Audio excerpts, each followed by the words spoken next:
はい、獅子座の皆さんこんばんは。アストロカウンセラーの田原です。いつも動画のご視聴ありがとうございます。そして本年もどうぞよろしくお願いします。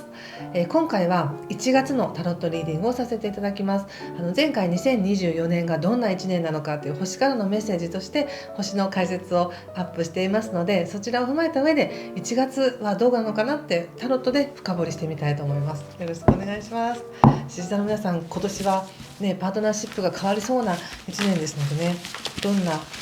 特にその年明け1月がどうか見てみます。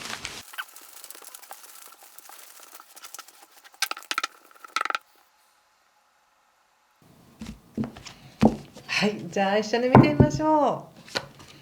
う。カップにいいですね。逆ですけど全然いいですよ。そしてソードクイーン、ソード7の逆、そしてカップページ逆、お月さん、ストレングスの逆とペンタクルス5の逆、気をつけることや対策はワンドナイト逆とバンド5の逆、オラクルは忍者の逆です。そうですか。一言で言うとすごく思慮深い1ヶ月なんだなって思いました。はい。基本的にはね、もうパートナーシップが恵まれているので、特に1月って言っても1月の後半、20日以降の方がその光は強くなるんですね。対人関係、人との関係に焦点が当たりやすいので、ご自身が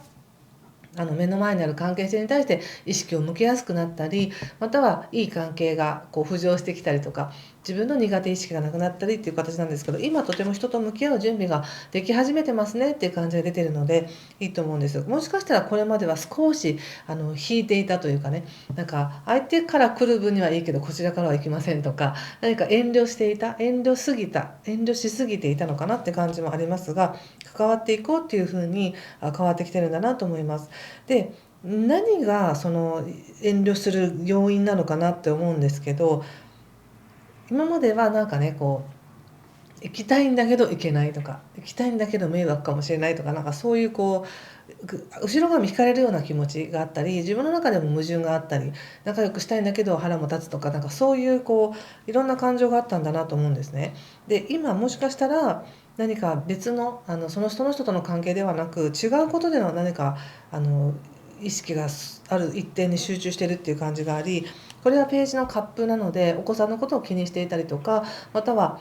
自分の中から湧いてくる何かしらの思いに本当にいいのかなそれでみたいに思ったりとか、ちょっといろんな感情が湧いてきてるなって感じなんです。で、そのことに対してちょっと心配したりとか、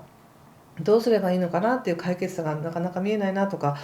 そんな思いもあるかもしれませんが、あのなんていうかな、具体的な対策でなんとかっていうわけじゃなく、やっぱりご自身が今心配してることとか気にしてることっていうものを解消するのは全て愛だよねみたいな感じで言われてます。その愛情っていうのは素直に出せないからこそ苦しいとかあるんだけど、どうすればいいかわからないっていうのもあると思うんですけど、例えば何か病気があったとして、その怪我をしたとして、例えばですけど、でその怪我をしたんだったら病院行って治療して手術して、でそしたら治るじゃないって思うと思うんですけど、でも一番大事なのは愛情だよねって言われてるっていうことは、そこで手術をするとかっていうのはもちろん大事だけど、一番は心のケアとか、心配してくれる人がいるとか、治った後にこうしたいっていう、その誰かに会いたいとかって、そういう思いが一番の治療薬だよねって思うように、もし今何かしら何かちょっと気になることがあるとしたら、それに対しての具体的な策を一生懸命練って、どの病院がいいかとかどうしたらいいかとかっていう、そういうことよりも今は自分の中にあるその相手を心配する気持ちだったり、大事にしたいっていう気持ちだったり、相手の思いを汲んであげるっていうことの方が大事だよっていうふうに言われてるような気がしたんです。で、獅子座の皆さんそれ得意だと思うんですよね。情に熱いというか、面倒見てあげるとか、困っていたら助けてあげるとか、そういう自分の面のいい面で十分対処できるんだから、そんなにギスギスしたりケンケンしたりとかして必死になって情報を集めたり対策を練らなくても、すでに獅子座の皆さんの中にある愛情でまろやかになりますよっていうふうに言われてる気がしました。そしてそれだけの愛情があったりとか思いやりがあるのにもかかわらず、自分で自分のことをなぜ責めるっていう感じがあって、なんか自分は何もできないとかですね、全然そんなことないのにって感じがしましたよ、この流れを見ると。そしてやはりここでもそうなんですけど、すごく遠慮してるんですね。なんか自分は手を出すべきじゃないんじゃないかとか、相手から必要とされればそうだけどとか、自分に何ができるんだっていうふうにすごく行動が具体的な行動をするっていうよりも、行動は鈍った上で情報だけ一生懸命集めてる感じがしたんですね。だけどそれよりも大事なのはハートをつなげるっていうか、相手の気持ちに寄り添うとか、自分の気持ちを伝えるとか、そっちの方が大事かなと思いました。そしてここでもね、ワンドの5の逆っていうのがあって、なんかバタバタしてるなっていう感じです。あれもしなきゃいけないし、これも準備しなきゃいけないしみたいな、やることがいっぱいあって、でご自身もアップしやすいので、思慮深く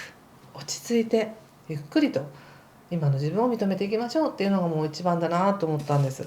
なんかそれさえできればもう万事うまくいくっていう感じがして、たとえお仕事で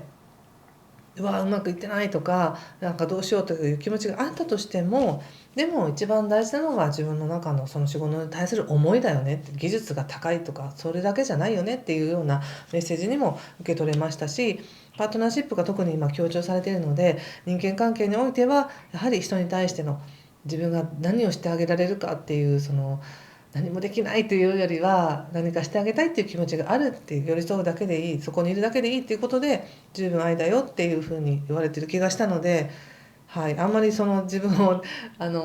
蚊帳の外に持っていかないでくださいね。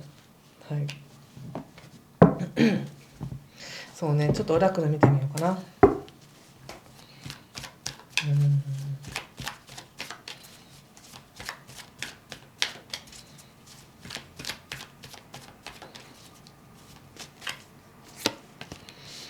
ペンタクルの7の逆ということで、やはりここからねゆっくりと根は育っていくんですよって感じで言われてますし、やはり今年また出ましたね、ペンタクルの5。なんかやっぱり今まで去年まではそれで良かったことが今年はもう通用しないみたいなんですよね。物事って全部進化していくし、人も変わっていくし、子供も成長していくしってなったら自分だって変わってるはずで、なので去年のやり方がうまくいかないからって落ち込む必要もないし、ここからゆっくりと着実に根は生えていって育っていってるよということなので、焦らずに言ってください。そしてご自身も何から卒業したのかな、去年で何が終わったのかなっていうふうに思いながら、今の目の前のことをね見ていくといいヒントが得られるなって思いました。ということでここまでにしておきます。次回2月の頭にまたね、2月のリーディングをしたいと思うんですが、もしタロットリーディング一緒に勉強したいよとか、興味ありますとか、先生術も好きですという方は、アストロ&タロットフレンズっていうメンバーシップをやっていますので、概要欄からそちらご覧ください。そして勉強したいわけじゃないんだけど、なんかいいタイミングだけ知りたいとか、一緒にお話し会とかで Zoom でお話ししましょうっていう方に興味がある方は LINE フレンズというメンバーシップもありますので、ちょっと種類が2つあるんですけど、ご興味ある方でご登録いただけてお話できれば嬉しいです。ということで今回も最後までご視聴ありがとうございました。いい時間をお過ごしください。失礼します。